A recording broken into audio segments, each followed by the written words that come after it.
गौरी कौवी और कालू कौवा लाड़ू चिड़िया के खेत में बैठे बेर खा रहे थे। वो एक बेर खाते और दो तोड़कर फेंक देते। कालू जी, मेरा तो पेट भर गया, अब चलें, लाड़ू चिड़िया आने ही वाली होगी। गौरी कौवी, आज तो लाड़ो चिड़िया अपने बेर की खेत को उजड़ा हुआ देखकर रोने ही लग जाएगी। इतना कहकर गौरी कौवी और कालू कौवा पेट भर बेर खाने के बाद अपने घर जाने लगते हैं।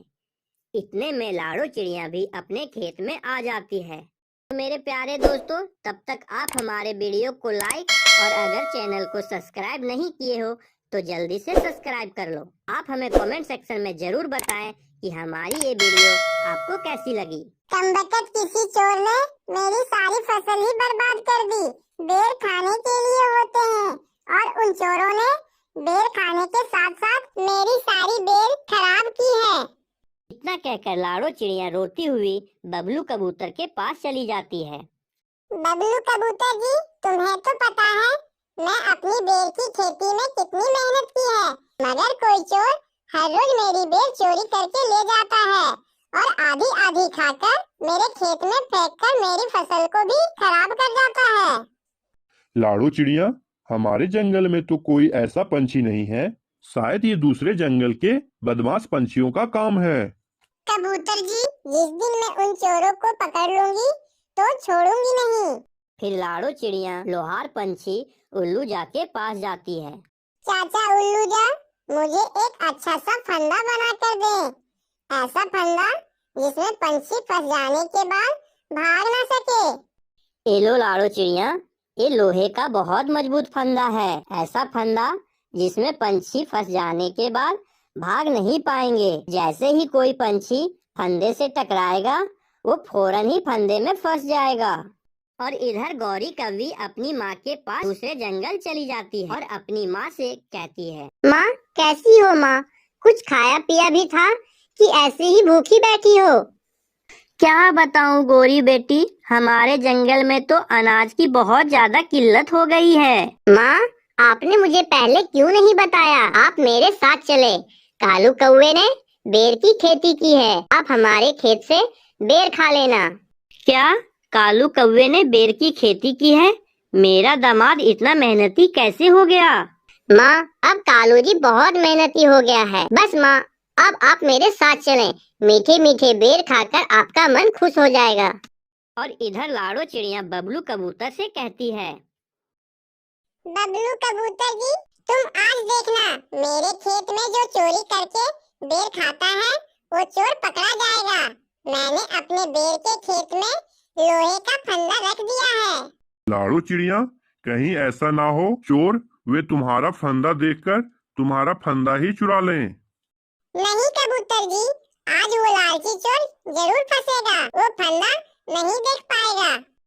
और इधर गौरी कौवी अपनी माँ को लेकर अपना घर आ जाती है। कालू जी, आज माँ भी मेरे साथ आई है। कालू बेटा, मुझे गौरी ने बताया है कि आपका बेर का खेत है। वही खेत कालू जी, जिससे हम हर रोज बेर खाते हैं, हमारा ही है ना? कालू कौवा गौरी कौवी की चालाकी को समझ जाता है और कहता है, हाँ हाँ गौरी, चलो आज हम माँ जी को भी अपने साथ ले जाते हैं। इतना कहकर तीनों लाड़ो चिड़िया के खेत में बेर खाने चल देते हैं। माँ, ये वाली बेर खाओ, ये वाली बहुत मीठी है। रुको बेटी, पहले ये वाली तो पूरी खा लेने दो। नहीं माँ, आधी खाकर आधी फेंक दिया कर, ऐसे मन नहीं भरता। ये वाली बेर ज्यादा मीठी है, ये वाली खाओ ना माँ। दूसरी तरफ कालू कौवा भी मजे से बेर खा रहा था। तभी गौरी कौवी चिल्लाती है, माँ जी, कालू जी यहाँ आओ, देखो कोई पंछी इतने सारे फल हमारे खेत में भूल गया है। गौरी बेटा, मुझे तरबूज का एक पीस तो दे, काफी दिन हो गए हैं मैंने तरबूज नहीं खाया है। फिर जैसे ही गौरी तरबूज उठाने के लिए आगे बढ़ती है, फंदा खुल जाता है और गौरी कौवी की पूंछ उस फंदे में फंस जाती है और गौरी कौवी जोर जोर से चिल्लाने लगती है। और चिल्लाने की आवाज सुनकर लाड़ो चिड़िया अपना बड़ा सा डंडा लेकर अपने खेत में आ जाती है। गौरी कौवी की माँ और कालू कौवा भागकर एक पेड़ पर जाकर छुप जाती हैं। माँ बचाओ मुझे, माँ कालू जी मुझे बचाओ। इधर लाड़ो चिड़िया गौरी कौवी को डंडे से खूब पिटाई कर देती है और कहती है, मुझे नहीं मालूम था कि ये बदमाश चोर तुम थी, तुमने मेरी सारे बेर की फसल बर्बाद कर दी है। इधर गौरी कौवी चिल्ला चिल्ला कर अपनी माँ और पति को बुलाती है। माँ, और लाड़ू चिड़िया तो मुझे मार ही देगी, आकर मुझे बचा लो माँ। फिर गौरी कौवी की माँ हौसला करके लाड़ो चिड़िया के पास आती है और लाड़ो चिड़िया से कहती है, लाड़ो बेटा, एक बार माफ कर दो मेरी बेटी को। मुझे सब मालूम हो गया। मेरी बेटी और दामाद ने आपका बहुत नुकसान किया है, मगर मेरे कहने पर एक बार इन दोनों को माफ कर दो। हाँ माँ, हाँ, मैं फिर कभी इस खेत की तरफ वापस नहीं आऊंगी। लाड़ो बहन, मुझे माफ कर दो, मैं फिर कभी इस खेत की तरफ नहीं आऊंगी। तुम दोनों पति पत्नी ने मेरा बहुत नुकसान किया है। आज तुम्हारी माँ ना होती तो मैं तुम्हें जान से मार देती। इतना कहकर लाड़ो चिड़िया गौरी कौवी को छोड़ देती है और गौरी कौवी रोते हुए अपने माँ और पति कालू के साथ वापस अपने घर चली जाती है।